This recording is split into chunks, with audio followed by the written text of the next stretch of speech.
Vamos então para este que é o último da nossa série de vídeos sobre as obras de filosofia e sociologia cobradas pela UFPR para ingresso em 2026. Professor, por que última aula? Você fez sete vídeos, são 10 obras, seu mentiroso canalha. Então, é que dessas 10 obras, 5 de filosofia, 5 de sociologia, 3 delas são repeteco. Elas já foram cobradas na prova do ano anterior, no ano passado. As obras são Cultura e Democracia, da Marilena Chaui, Ideias para Adiar o Fim do Mundo, do Ailton Krenak, e Um Toque de Clássicos, Marx, Durkheim, Weber. Essas obras já caíram, razão pela qual no ano passado eu já fiz um vídeo detalhado sobre as obras e tal, razão pela qual não vejo necessidade de regravar tudo de novo, né? As aulas já estão lá. A aprovação por parte de quem assistiu e fez a prova foi super positiva, né? De geral falando que, o que foi trabalhado e explicado foi de fato o que as questões tenderam a pedir.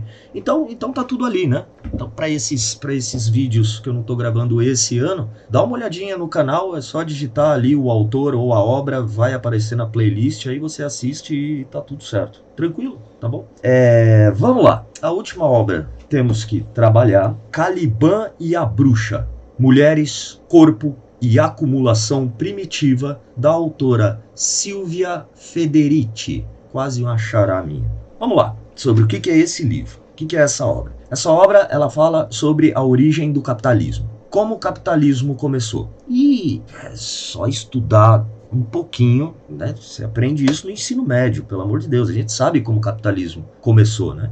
Começou com aquilo que Karl Marx vai chamar de acumulação primitiva. Lá no século XV, fim da Baixa Idade Média, 1400 e pouco até 1400 e pra cacete, vai rolar isso que Marx batizou de acumulação primitiva, que é o quê? A apropriação de terras tiradas da coletividade, tiradas dos camponeses, de quem habitava aquelas terras, de quem vivia da subsistência daquelas terras, tiradas à força, ou pelo poder da ideologia, ou pelo carisma, ou pela fé religiosa, seja lá qual for a ferramenta de dominação, todas elas vão atuar nesse processo, mas paulatinamente essa terra, que pertencia a mais do que meramente um indivíduo, pertencia a uma coletividade, expropriou a coletividade dessas terras e acumulou a sua posse, centralizando na mão de um dono de terra, de um grande latifundiário, muito bem. De tal forma que essas pessoas que antes subsistiam do trabalho nessa terra, agora não tinham terra da qual extrair a sua subsistência. Então, o negócio é o seguinte: sobrou para vocês uma só coisa.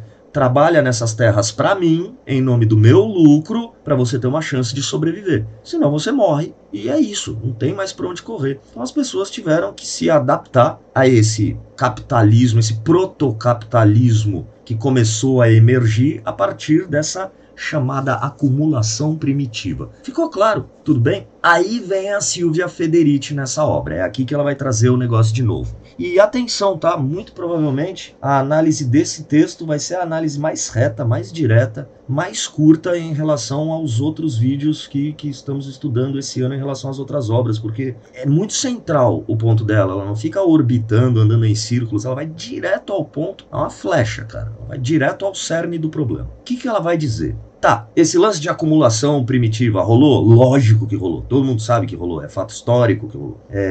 O capitalismo, ele se fundamenta na expropriação de terras e no acúmulo de bens, explorando a mão de obra dos explorados. Isso, foi isso que aconteceu. Só que por que não nos falam o aspecto mais importante desse surgimento do capitalismo? Porque a acumulação primitiva, ela não é nem de longe toda a razão que explica a ascensão desse sistema, mas nem de longe, cara.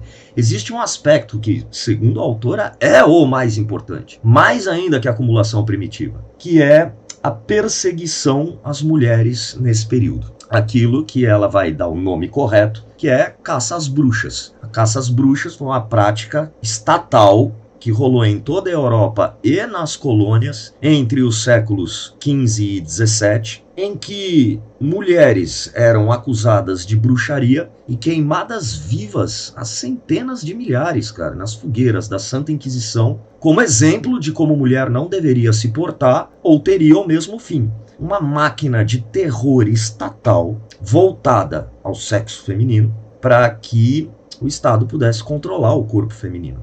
Basicamente é isso. A análise que a dona Federici faz, brilhante, tá, galera? Brilhante. Tantos livros que eu tenho aqui atrás de historiadores renomados e medievalistas que corroboram toda a pesquisa dela, cara, é uma coisa impressionante, de verdade. A factuabilidade do que ela tá trazendo aqui é algo que, pô, digno de historiador mesmo. O que ela vai mostrar? Que essas mulheres que eram condenadas à fogueira, que eram acusadas de bruxaria e por isso brutalmente assassinadas, elas eram invariavelmente mulheres que tinham posição de algum destaque na sociedade, na vila, no burgo, na aldeia. Eram as curandeiras, eram as parteiras, eram mulheres que conheciam o corpo humano, que conheciam ervas medicinais e seus efeitos, que sabiam como causar aborto em uma mulher que não quisesse parir o filho que estava esperando. Eram mulheres que, por causa do seu conhecimento, muitas vezes assumiam posição de liderança na vida comunitária na aldeia, certo? Não podemos deixar isso acontecer. Se as mulheres tomarem conta do negócio, a própria estrutura de dominação do capitalismo sobre os explorados vê aí uma ameaça. Então começaram a eliminar paulatinamente essas mulheres que tinham uma posição de destaque, algum conhecimento